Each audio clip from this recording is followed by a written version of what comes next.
Hey, my name's James Nicholson and welcome to my YouTube channel. In this video, I want to talk about landlords and should they quit the market. It's really tough for landlords at the moment. Now, I know when I say that, you're not going to get your violin out, a lot of you that watch this channel, but I think it's good to understand what landlords are up against, what upcoming stuff they've got to contend with as well. And if you are a landlord, what can you do to make sure that you do make a good profit in this really tough market at the moment? So if you're new around here and you haven't done already, do make sure you subscribe to the channel over there and hit that bell notification.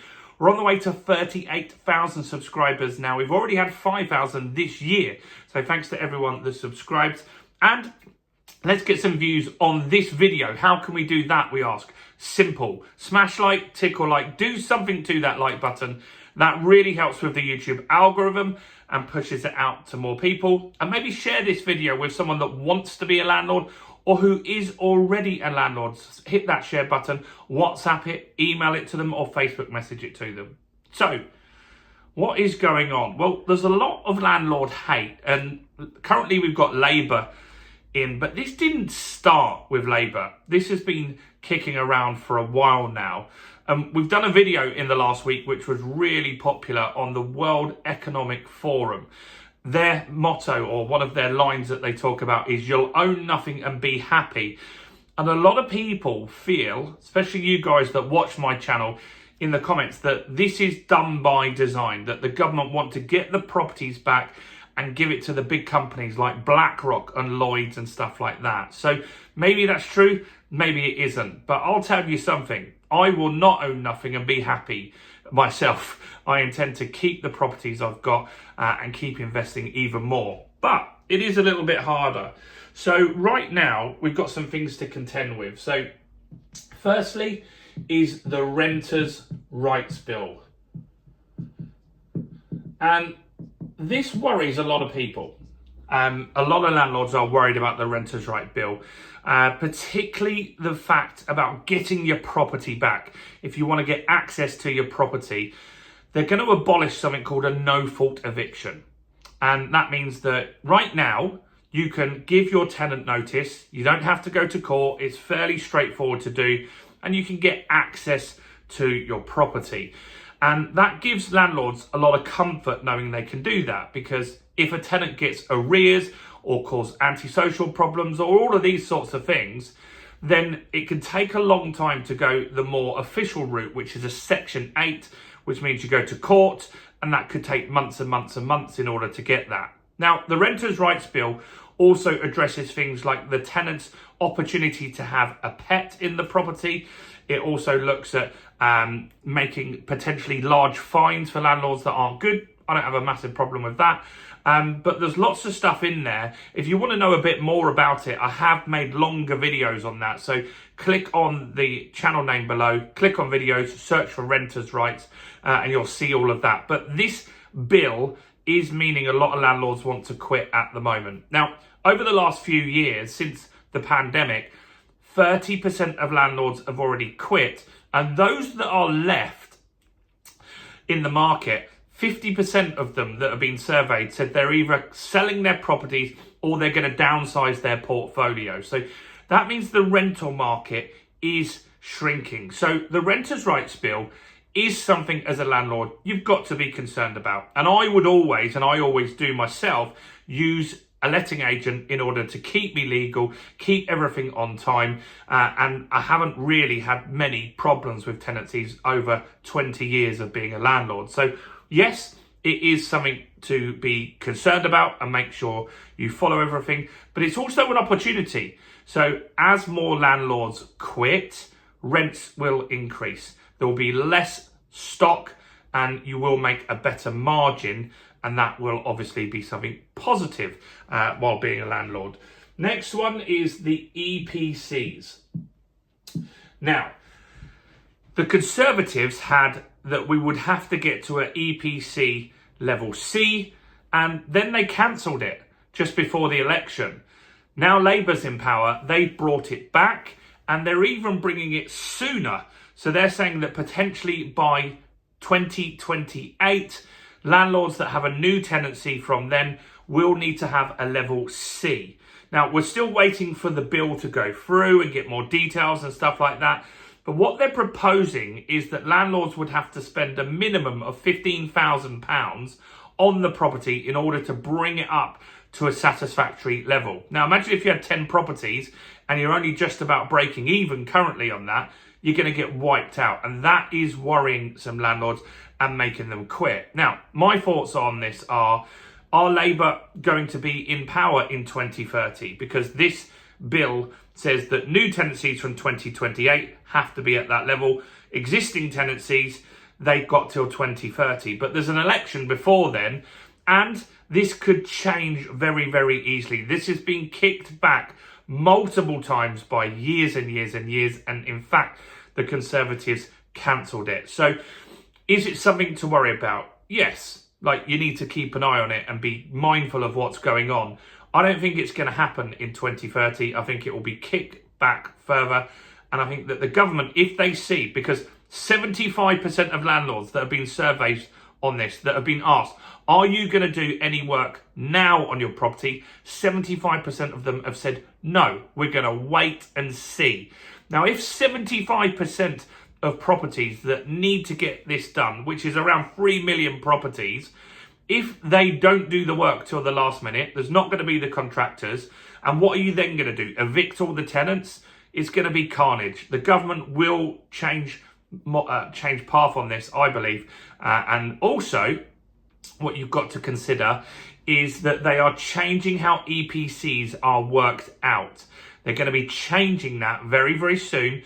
And that is getting changed in 2026. Now, this office where I am now has a low EPC rating. The landlord here did nothing to improve that rating at all, but they made it so commercial units had to be at a certain level about a year or so ago. The landlord got a new EPC, and on the new terms for commercial, this one sailed through. It went up like 2 markings on 2 letters on the grading, and they did nothing. I think that what could happen is to get a level C could get easier. And this is a PR stunt for Labour to say we've ticked a box and we've achieved something else when they go up for the next general election. So that's something to consider as well. Let me know in the comments what you think about that. Next, section 24. This has been around a while, but this worries people.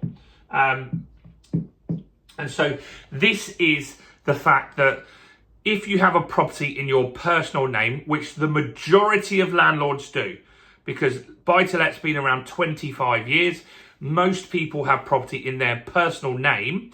That means you've got to pay a higher rate of tax. You've got to pay it on the gross income. Yes, you can deduct a few things, but the deductions are way less. And more importantly, you can't deduct the mortgage payments. So that's a big difference. So that meant that some landlords are now not making profit on their properties, and it's the reason why they need to sell. Now, going forward, you can buy properties in limited companies now. That's what I would recommend that you do. And so if you are a landlord or looking to be a landlord, moving forward, buy properties in your limited company. Don't buy them in your personal name. These ones that are in your personal name, they'll be going up in value, in equity. Your mortgage, with inflation, will be shrinking. You've probably got it on interest only, but the value of that mortgage will be going down and your rent will be going up. So you will, if you stay in the market, get to a point where you are making profit again. And so that's what I think will keep some people in the market, and that works quite well. So if you have a property in your personal name, don't keep extending the mortgage to release equity. It's not the smartest thing to do. You want to keep that mortgage manageable. That's section 24. What else is, so the rental market is shrinking. And so between 2019 and 2023, we lost 160,000 rental properties, and the market hasn't grown since around 2010, right? So we haven't got more rental properties. We've got a bigger population, and the rental stock has shrunk, and that's why rents are going up. So that's, if you are a landlord, going to be good news for you. It is supply and demand. The government say they're going to build 1.5 million houses. They're not. That's not likely to happen. So ultimately, rents are likely to go up in the short term for sure. What other things have been hitting landlords is interest rates. So we all got used to very low interest rates after the 2008 crash. And in the pandemic, we went back to pretty much zero interest rates, which was meant that a lot of people got money very, very cheap.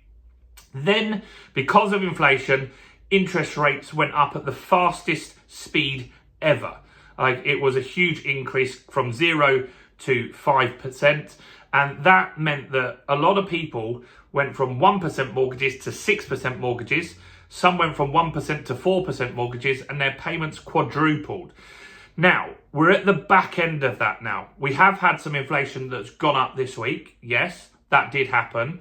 But longer term, and the outlook is that inflation is likely to start going down, and you're going to see interest rate cuts in 2025. So if you're a landlord that's hit with a high interest rate at the moment, your next time you remortgage, it's very likely that it's going to be at a lower rate, especially if you've done a remortgage during this increase in mortgage rates.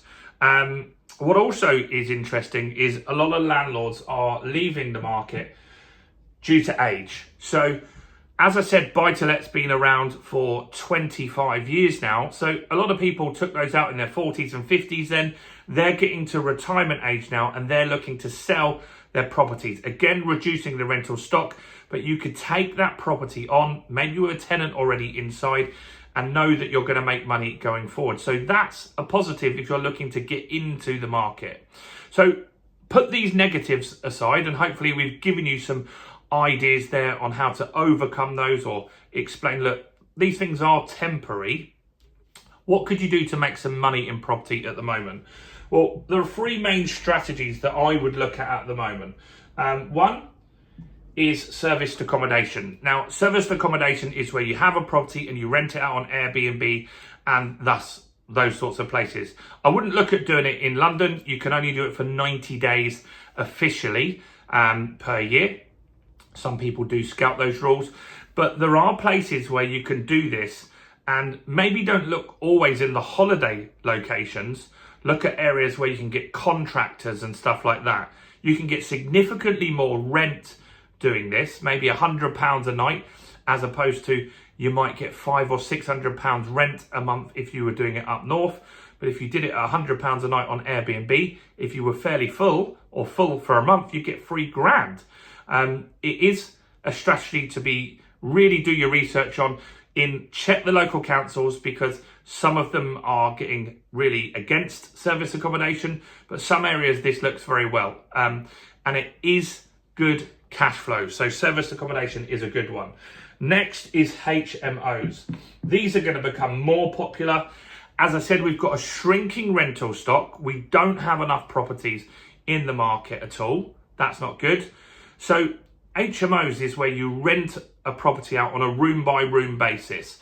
In Leatherhead, which is literally down the road from me. Well, I'll give you an example. In Dorking, where I am standing right now, the council will pay £900 per room per month.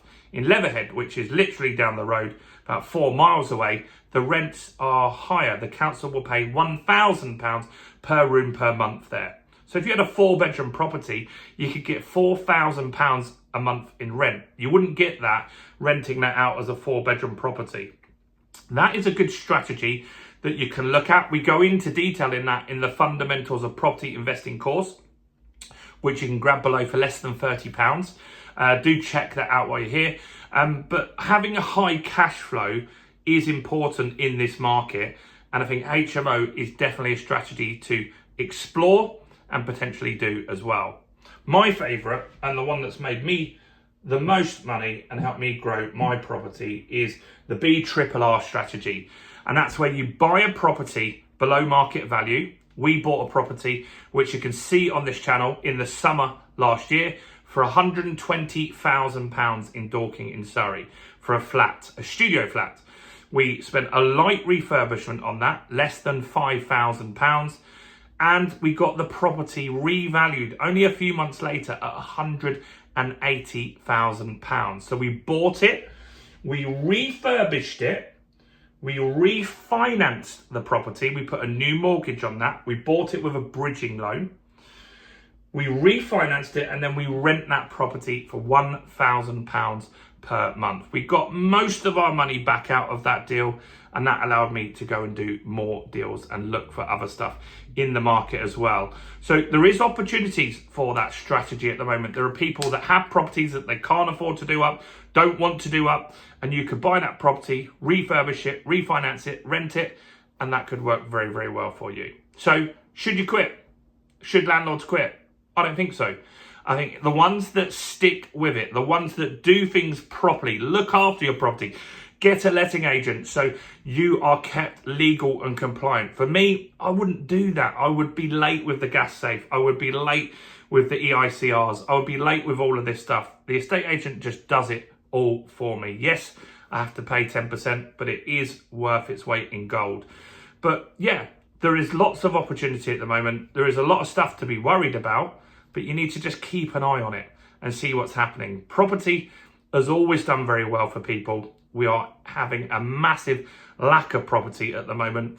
If I suddenly saw the Labour government were building 5 million houses next year, I'd be a little more concerned. The fact that they're not even going to hit their 1.5 million in 4 or 5 years, and in that time the population is going to grow by more than that, shows that this is still something to look at and consider. Let me know your thoughts, questions, observations below. Keep it nice and kind. Do smash like, do subscribe, do check out all the other content on my channel as well, including this video right here.